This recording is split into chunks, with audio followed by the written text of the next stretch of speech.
اپنی آیتوں کی تلاوت کرے، انہیں کتاب و حکمت کی تعلیم دے، تو انہیں پاک کر دے۔ رب نے اس دعا کو قبول کر لیا، فرمایا ابراہیم سنیں پیارے پیغمبر کو یہی مشن دے کے بھیجوں گا، تلاوت کرے گا آیتوں کی، پاک کرے گا، پاک کرے گا، پاک کرے گا، کتاب و حکمت کی تعلیم دے گا۔ میرے مصطفیٰ کریم نے زندگی کے اندر تلاوت کی، کتاب و حکمت کی جہاں ایک ایک آیت پڑھی جاتی، سینکڑوں سینکڑوں انسان تو کیا جنات مسلمان ہو جاتے۔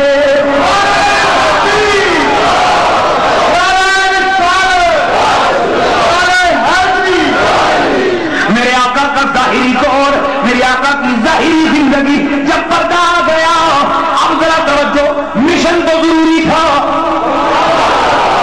اب آ رہا ہوں سید عبد القادر کی طرف اور پیر عبد القادر کی طرف۔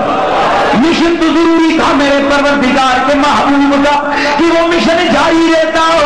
اے اللہ اب یہ مشن کیسے چلے گا؟ فرمایا میں خود بندوبست کروں گا، میں خود بندوبست کروں گا۔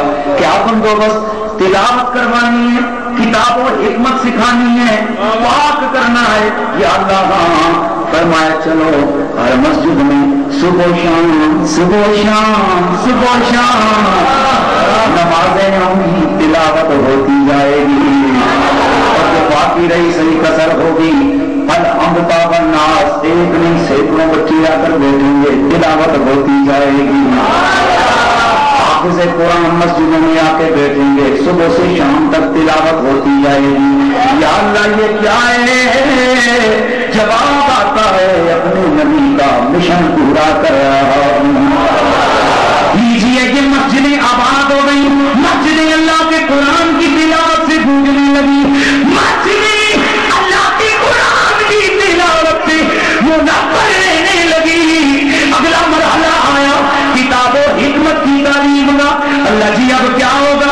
فرمایا اس کا بھی بندوبست ہو جائے گا، کہیں جامعہ رضویہ ضیاء العلوم آئے گا، کہیں جامعہ رضویہ انوار العلوم آئے گا، کہیں جامعہ نظامیہ کی صورت میں درسگاہیں بن جائے گی، کہیں جامعہ دہلیہ کی صورت میں درسگاہیں بن جائے گی، کہیں جامعہ رضویہ مدر الاسلام آئے گا، کہیں جامعہ رضویہ انوار القرآن آئے گا۔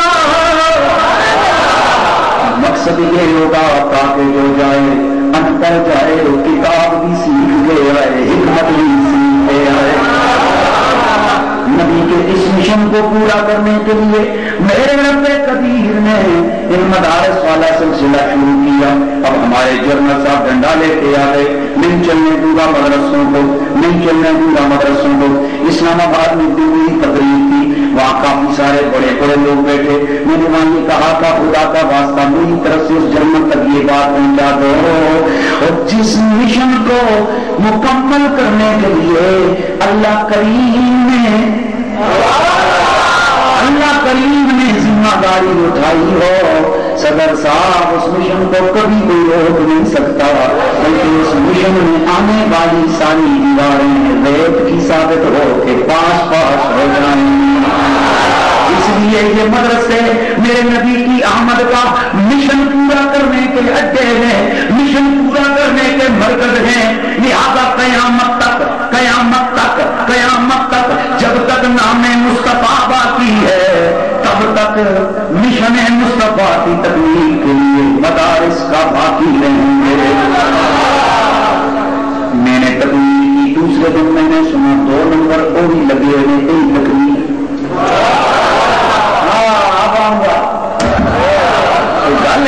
تقریر کریے تو کام الگ الگ نہ کریے۔ دوسرے دن جناب وہاں پر مدارس کے تحفظ میں تقریر ہو رہی ہے، یہی تقریر دیکھو مشن نبی کے لیے مسجد آ گئی، ہماری مسجدیں دیکھو آباد، ہمارے مدرسے دیکھو آباد۔ میرا پھر اگلا پروگرام آیا، میں نے کہا چلو مدرسے تمہارے بھی ہیں، مدرسے ہمارے بھی ہیں، مسجدیں تمہاری بھی ہیں، مسجدیں ہماری بھی ہیں، تمہاری مسجدوں میں بھی تلاوت، ہماری مسجدوں میں بھی تلاوت، تمہارے مدرسوں میں بھی تعلیم، ہمارے مدرسوں میں بھی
کانفرنس کے، میلاد بھی اور شہنشاہ بغداد بھی.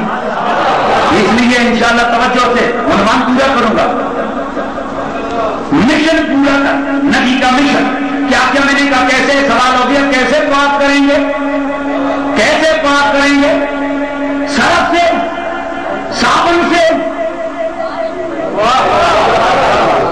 پانی میں ڈبکیاں لگوا کر کیا آستانوں سے پاکیاں ملیں گی؟ میں نے کہا نا، آستانوں کے اوپر طہارت کا بڑا اعلیٰ انتظام ہے. بولا وہ کیا؟ میں نے کہا بس اتنا سا کام کرنا پڑتا ہے، صاحب نظر کی نظر سے گزرنا پڑتا ہے، نظر اٹھتی جاتی ہے، پاک ہوتے جاتے ہیں.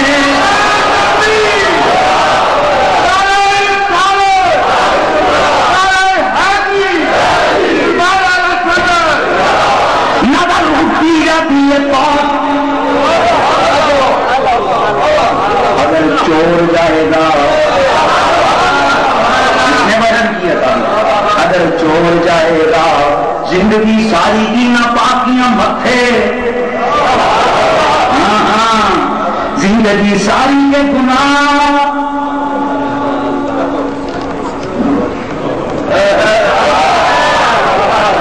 یہ جو جا رہا ہے شہر بر شہر اٹھا کے حمل دوستو،